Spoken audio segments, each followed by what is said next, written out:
Bapa, dalam nama Yesus kami bersyukur pada pagi hari ini. Kami boleh berada di dalam hadirat Tuhan karena kebaikan dan kemurahan Tuhan. Kami percaya pagi ini pagi sukacita, pagi ini pagi mujizat, dan pagi ini pagi kami dilawat oleh Tuhan di dalam roh dan firman-Mu. Kami percaya firman-Mu pada pagi hari tidak akan pernah kembali dengan sia-sia. Firman-Mu pada pagi hari ini akan menuntun kami, sehingga boleh kami memenuhi panggilan Allah di dalam kehidupan kami. Urapi kami semuanya melalui Roh Kudus. Dalam nama Yesus kami telah berdoa, haleluya. Amin. Salam semuanya, apa kabar? Baik ya. Ya, oke. Kita akan membaca kebenaran firman Tuhan yang tertulis di dalam Matius pasal 4 ayat 18 sampai dengan ayat 22. Dengan judul perikopnya, Yesus memanggil murid-murid yang pertama. Saya akan baca buat kita. Dan ketika Yesus sedang berjalan menyusur danau Galilea, ia melihat dua orang bersaudara, yaitu Simon yang disebut Petrus dan Andreas saudaranya. Mereka sedang menebarkan jala di danau sebab mereka pejalan ikan. Yesus berkata kepada mereka, "Mari, ikutlah aku, dan kamu akan kujadikan penjala manusia." Lalu mereka pun segera meninggalkan jalannya dan mengikuti dia. Dan setelah Yesus pergi dari sana, dilihatnya pula dua orang bersaudara, yaitu Yakobus anak Zebedeus dan Yohanes saudaranya bersama ayah mereka. Zebedeus sedang membereskan jala di dalam perahu. Yesus memanggil mereka, dan mereka segera meninggalkan perahu serta ayahnya, lalu mengikut dia. Tuhan Yesus sendiri berkata, yang berbahagia adalah yang mendengarkan firman Tuhan dan melakukannya. Bapak Ibu yang kekasih dalam nama Yesus Kristus, kalau kita memperhatikan pembacaan firman Tuhan pada pagi hari ini, yang sangat menyentuh hati kita adalah ketika Yesus menjadikan penjala ikan menjadi penjalan manusia. Mungkin dalam pemahaman kita sebagai orang awam, kok bisa-bisanya penjalan ikan menjadi penjalan manusia? Emangnya manusia itu seperti ikan? Pasti ada dalam pemahaman kita, saudara dikasihi oleh Tuhan. Tetapi saya mau ingatkan kepada kita, ya, tidaklah mengherankan bagi kita kalau Yesus memanggil para nelayan itu menjadi pejalan manusia. Ya. Mungkin kita berkata, kenapa sih? Mengapa sih salah satu tindakan yang diambil, yang dipilih, bahkan 4 orang murid-murid ini adalah ketika Yesus berkata kepada mereka, "Aku akan menjadikan kamu menjadi pejalan manusia." Saat itu mereka langsung bertindak. Saat itu mereka langsung meninggalkan jalan mereka. Saat itu mereka tidak berkata, "Tunggu dulu Tuhan, saya mau bereskan jalan ini. Tunggu dulu Tuhan, saya dulu mau ngambil ikan-ikan ini. Tunggu dulu Tuhan, saya mau jual ikan-ikan ini. Tunggu dulu Tuhan, saya mau dapatkan untung dulu. Apa untung ruginya? Kenapa? Kalau ketika saya melayani, ketika saya mendayung perahu, begitu banyak tenaga yang kami butuhkan. Tetapi mereka tanpa teleng aling-aling, tanpa diperintahkan ayo segera, tetapi mereka langsung meninggalkan, yaitu namanya jalan mereka. Makanya pada pagi hari ini saya memberikan judul dalam perenungan kita di doa pagi ini, penjala ikan menjadi penjala manusia. Kita akan melihat di sini ada 4 orang yang dipilih menjadi penjala manusia. Ya. Dari sini kita akan melihat pemanggilan mereka dari latar belakang sosial yang berbeda. Tetapi saya mau melihat ketika saya merenungkan, banyak yang dipanggil itu adalah dari penjala ikan. Kenapa saudara dikasih oleh Tuhan? Orang penjala ikan, mereka memiliki semangat yang luar biasa. Mereka memiliki yaitu kekuatan yang luar biasa. Mereka menjadi penyabar yang luar biasa. Kalau kita perhatikan, ketika mereka tidak mendapatkan ikan, tidak pernah mereka kecewa. Ketika tidak mereka mendapatkan sesuatu, mereka tidak berkata kenapa begini, kenapa begitu. Ketika mereka diperhadapkan dengan badai, ketika mereka diperhadapkan dengan gelombang di Danau Galilea, mereka tidak patah semangat, saudara dikasih oleh Tuhan. Nah, apa sifat? Nah, ini ya. Yang perlu kita pelajari menjadi penjala ikan menjadi penjala manusia. Ada beberapa hal yang perlu kita pelajari pada pagi hari ini. Atau sifat menjadi penjala manusia, saudara dikasih Tuhan. Yang pertama yang perlu saya sampaikan kepada kita, yaitu yang pertama adalah menjadi penjala manusia, wajib memiliki sifat yang kuat dan pemberani. Menjadi penjala manusia, wajib memiliki sikap ya kuat dan pemberani. Kalau seseorang menjadi penjala manusia, tidak menjadi kuat, akan jatuh menghadapi pelayanan, akan bisa goyah, sementar dia kecewa, sementar dia jatuh, sementar dia tinggalkan pelayanan, sementar lagi masuk dalam pelayanan. Kenapa? Karena dia tidak kuat. Dan kita harus belajar kepada Simon, bahkan Andreas, Yakobus, dan Yohanes. Mereka memiliki sikap, yaitu kuat dan pemberani. Kita berkata, loh, bagaimana kita tahu, Pak Pendeta? Jelas, bukan enak menjadi pelaut. Bukan enak, apalagi kalau zaman gelombang. Ketika suatu saat diperkenakan oleh Tuhan, saya bisa pergi ke tanah perjanjian. Pas pada waktu itu gelombang besar. Kita naik perahu aja, ya. Jadi pada waktu itu kita pergi ke sana, tidak diperbolehkan kita naik perahu karena gelombangnya sangat besar. Pas pada waktu itu. Gelombang Danau Galilea luar biasa. Tetapi makanya mereka dibutuhkan adalah orang-orang yang kuat. Kuat dalam hal apa? Orang-orang yang berani. Berani dalam hal apa? Kuat mental. Kita harus kuat mental menghadapi cobaan di dunia ini, karena pelayanan kita untuk menjala manusia bagaikan laut. Banyak gelombang yang kita hadapi, banyak masalah yang kita hadapi, banyak pergumulan yang kita hadapi. Tapi saya melihat dari Petrus, dari Andreas, dari Yohanes, dan Thomas, saudara dikasih Tuhan. Mereka memiliki sikap pemberani kuat itu.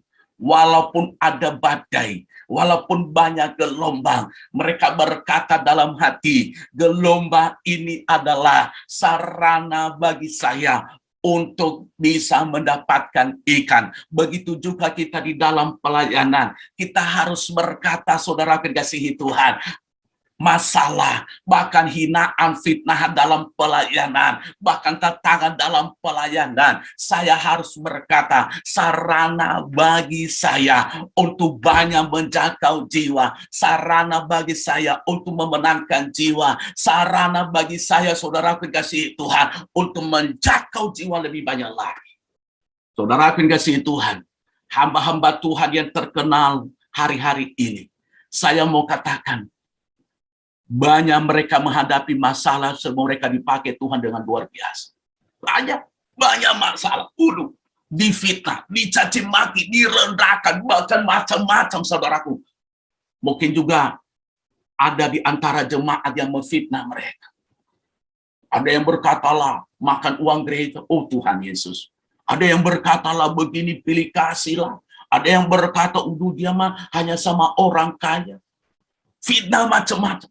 Oh iya mah harus begini loh, pendetanya begini dan begini. Makanya saya mau katakan, untuk menjadi penjala manusia akhir ini harus kuat dan memiliki jiwa pemberani. Tidak ada aminnya. Benar, bagaimana gue bisa amin Pak Pendeta? Saya mute.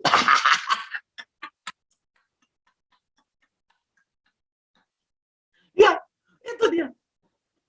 Kita memiliki jiwa pemberani. Kalau kita memiliki itu, saudara dikasihi Tuhan, saya sangat percaya pekerjaan Tuhan akan maju pesat bagi kemuliaan nama Tuhan. Ya. Mereka memiliki jiwa pemberani itu bukan saling menyingkirkan. Mereka memiliki jiwa pemberani itu bukan saling, saudara aku dikasihi Tuhan, bersaing dalam pelayanan. Tidak ada itu jiwa mereka. Makanya kalau saya ditugaskan di doa pagi ini, saya akan berbicara tentang panggilan Allah, saudara aku dikasihi Tuhan. Kita harus begitu. Kita belajar dari murid-murid. Kadang-kadang kita berkata, kalau saya dulu sebelum saya masuk dalam pelayanan enggak seperti begini. Betul. Dalam pelayanan banyak sekali, kadang-kadang di antara pelayan Tuhan, di antara pengerja-pengerja kadang-kadang ada masalah. Makanya kata firman Tuhan, besi menajamkan besi, manusia menajamkan sesama. Kita harus belajar. Kalau kita mau semakin maju di dalam pelayanan, kita harus memiliki sikap yang kuat dan pemberani. Dan saya percaya kalau ada dalam diri kita ini, pekerjaan Tuhan akan maju dan banyak jiwa diselamatkan bagi kemuliaan nama Tuhan. Yang kedua yang perlu disampaikan kepada kita, untuk menjadi penjala manusia, kita harus memiliki sikap atau sifat, yaitu kita harus memiliki semangat dan tidak pernah menyerah. Katakan bersama dengan saya harus memiliki semangat. Ya, nggak dengar, tapi kelihatan apakah masih mikem nggak? Ya kan? Ya, kita harus memiliki semangat dan tidak pernah menyerah. Saya melihat dalam diri Petrus atau dari diri Simon bersama dengan adiknya Andreas, mereka memiliki semangat. Walaupun mereka tidak mendapatkan ikan, mungkin mereka sudah berlayar 1 jam tidak mendapatkan ikan, mungkin sudah 2 jam tidak mendapatkan ikan, mungkin 3 jam mereka tidak mendapatkan ikan, mungkin setengah hari tidak mereka mendapatkan ikan. Mereka tetap semangat. Seperti seorang pemancing juga. Dari pagi sampai sore dia tidak pernah mendapatkan ikan. Tetapi apa yang dia kerjakan seorang pemancing? Tetap dia mancing terus. Kenapa? Karena dia tahu ketika dia memiliki semangat, di situ ada kekuatan yang luar biasa di dalam dirinya. Begitu juga kita di dalam pelayanan. Kita harus memiliki semangat. Mungkin hari ini saudara sedang mendoakan orang. Sudah doakan 1 tahun. Sudah mendoakan 2 tahun. Sudah mendoakan 3 tahun. Sudah mendoakan 4 tahun. Sudah mendoakan 5 tahun. Dia belum bertobat. Aduh. Mungkin kita berkata, biar aja dia masuk neraka. Jangan. Kita harus berkata, harus memiliki semangat dan tidak pernah menyerah. Saya terus berdoa bagi dia. Mungkin lewat doa pagi ini juga, kita berkata, aduh, doa pagi sudah 1 tahun, yang datang terus 30 orang, kapan bisa 100 orang. Kita harus memiliki semangat. Khusus para pengurus, ini masa pengurus. Semangat. Mungkin orang berkata, gua dapat apa di doa pagi? Enggak apa-apa, memang enggak dapat apa di doa pagi. Tapi saya mau katakan, banyak yang kita dapatkan di doa pagi ini, yaitu ada rasa kekeluargaan. Banyak yang kita dapatkan di doa pagi ini, yaitu kita bisa mendapatkan sukacita. Banyak yang kita dapatkan doa pagi ini saling mendoakan antara satu dengan lain. Banyak yang kita dapatkan di doa pagi ini, yaitu kita mendengarkan firman Tuhan. Mungkin kita selama ini, kita WA orang, kita kirim renungan harian. Kuota kita sudah habis. Loh, kok dia nggak pernah datang ke gereja? Nggak pernah dia datang, nggak pernah terima kasih. Kadang-kadang juga kesal juga kadang-kadang. Tetapi saya mau katakan, kita tetap memiliki semangat. Kita berkata, apapun yang terjadi, mau kamu balas WA saya, walaupun saya share link doa pagi ini, mau kamu tidak datang, saya tetap semangat. Setiap hari saya kirim renungan harian kepadamu, sampai engkau bertobat, saudara. Harus kita memiliki jiwa bagi sikap seperti itu. Petrus, Andreas, Yakobus, dan Yohanes, mereka memiliki sikap ini, yaitu mereka memiliki semangat dan tidak pernah menyerah. Kalau kita mantap seperti begitu, Tuhan Yesus, pekerjaan Tuhan akan maju pesat. Pekerjaan Tuhan akan maju pesat. Dan saya banyak melihat hal itu. Ya. Banyak saya melihat, ada beberapa saya mendengar kesaksian dari yang tidak ada jiwa saudaraku di kampung itu. Ya, dia berdoa karena benar-benar dia ditaruh oleh Tuhan ada di kampung itu. Jiwanya siapa yang dia layani? Dia gembalanya, jemaahnya siapa? Istrinya dan anaknya. Tetapi karena dia memiliki semangat yang luar biasa untuk melayani pekerjaan Tuhan, apa yang terjadi? Lewat doa dan puasa, memiliki semangat doa dan puasa. Ada yang sakit didoakan, ada yang kesurupan didoakan, ya. Ada yang udah mau mati didoakan, sembuh semuanya. Dan lewat itu, apa yang terjadi? Satu kampung itu percaya kepada Yesus. Kenapa? Karena dia memiliki semangat. Sama juga seorang pelaut kalau tidak memiliki semangat, nggak dapat apa-apa, saudara, kasih Tuhan. Makanya hari ini, yaitu tanggal 23 bulan Februari ini, kita harus memiliki semangat, saudara, kasih Tuhan, supaya kita menjadi pejalan manusia. Amin. Amin. Miliki semangat. Miliki semangat. Kadang-kadang kita, saudaraku, mengecewakan di luar sana. Jangan berharap kalau melayani tidak ada PK. Kalau ada PK, tidak apa-apa. Nggak dikasih PK pun nggak masalah. Kenapa? Kita harus memiliki semangat.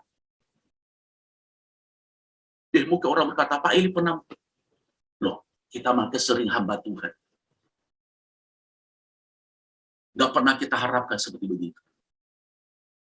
Kenapa? Allah yang kita layani adalah Allah yang hidup. Allah yang memiliki segala isi dunia ini. Ya. Kita memiliki semangat. Suruh doakan ke rumah sakit, doakan. Ya. Suruh-suruh ini, kerjakan, saudaraku. Bagaimana nanti begini segala macam. Gak usah mikirin ke situ. Kalau motivasi, kita memiliki semangat untuk melayani Tuhan. Saya sangat percaya Tuhan akan mengerjakan perkara yang besar bagi kita. Yang terakhir bisa sampaikan kepada kita. Ya. Menjadi pejalan manusia, kita harus memiliki sikap, yaitu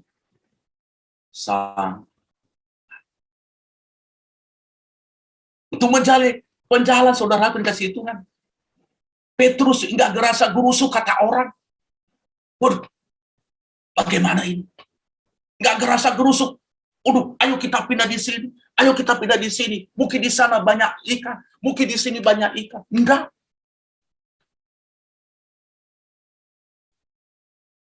Tetapi Petrus, Andreas, Yakobus, dan Yohanes, mereka memiliki sikap penyabar. Mereka sabar. Begitu juga kita harus sabar untuk mendapatkan satu jiwa itu, untuk menjadi penjala manusia itu. Tidak segampang kita membalikkan telapak tangan, saudara dikasih itu. Coba. Tidak segampang itu.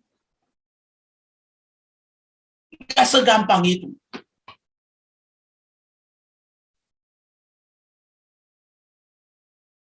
Kenapa? Saya mau katakan, kalau kita sabar mendoakan seseorang, kalau kita sabar untuk melayani pekerjaan Tuhan, ketika tiba saatnya, di situ banyak mujizat Allah, di situ banyak lawatan Allah, saudara kasih Tuhan. Kita harus sabar. Sabar aja, ada saatnya Tuhan. Ada saatnya Tuhan mengangkat kita. Ada saatnya Tuhan memakai kita. Ada saatnya Tuhan dia akan lakukan perkara-perkara yang tidak pernah kita pikirkan. Saya percaya hal ini akan menjadi berkat dalam kehidupan kita. Dan kata firman Tuhan, orang yang sabar melebihi daripada seorang pahlawan. Orang-orang gereja-gereja besar akhirnya nggak langsung saudaraku, mereka sabar. 5 tahun belum ada pertumbuhan, 10 tahun baru mulai, coba ya, 15 tahun baru kelihatan saudara kasih Tuhan. Ya, itu dia. Jangan kita pikir, kalau saya melayani, harus langsung begini. Nggak ada tuh. Saya akan berikan contoh yang dekat. Nggak ada orang tamatan SD kalau tidak dia sabar dari kelas 1, kelas 2, kelas 3, sampai kelas 6. Dia lanjut kelas 9, kelas 10. 10, 11, 12. Dia lanjut lagi. Ya, sampai ke SMU. 12 tahun dia baru bisa dapat ijazah SMU. Karena 6 tahun di SD, 3 tahun di SMP, 3 tahun di SMU. Lanjut lagi. Kalau dia pinter 3 tahun atau 3 tahun setengah, baru namanya sarjana. Berarti 16 tahun baru dia bisa namanya dia mendapatkan sarjana. Berarti dia harus sabar ikuti step-step ini. Begitu juga kita kalau menjadi penjala manusia. Ya. Begitu juga kalau kita menjadi penjala manusia, kita harus sabar. Amin. Amin. Ya. Mungkin juga dalam membangun usaha, kita harus sabar. Untuk merintis usaha enggak segampang yang kita pikirkan. Saya baca biografi orang yang berhasil, pengusaha-pengusaha, walaupun saya bukan orang yang berhasil. Tetapi saya baca, ternyata mereka jatuh bangun. Tapi kunci saya lihat di situ dari mereka adalah mereka sabar. Mereka sabar. Ditipu orang sampai ada 6 kali. Ya, dibohongi orang sampai 7 kali dalam usaha mereka. Ya, itu. Begitu juga yang lain. Untuk menjadi penjala manusia, kita harus memiliki sikap atau sifat, yaitu menjadi penyabar. Rabi kasih Tuhan. Kalau kita mengerjakan ketiga perkara ini, yang pertama tadi, kita harus kuat dan memiliki jiwa pemberani. Yang kedua, kita harus memiliki sikap, ya, atau sifat, yaitu memiliki semangat dan tidak pernah menyerah. Dan terakhir adalah harus menjadi penyabar. Kalau kita mengerjakan ketiga perkara ini, saya percaya kita adalah menjadi penjala manusia yang berguna bagi kemuliaan Tuhan di akhir zaman ini. Sukses saudara, Tuhan Yesus memberkati. Mari kita renungkan firman Tuhan ini.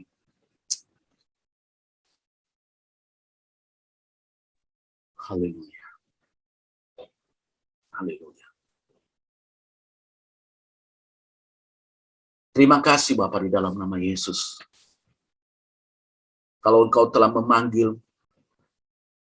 murid-murid-Mu, bukan dari latar belakang orang hebat, bukan dari latar belakang pendidikan yang formal, tetapi Engkau memanggil orang yang sederhana.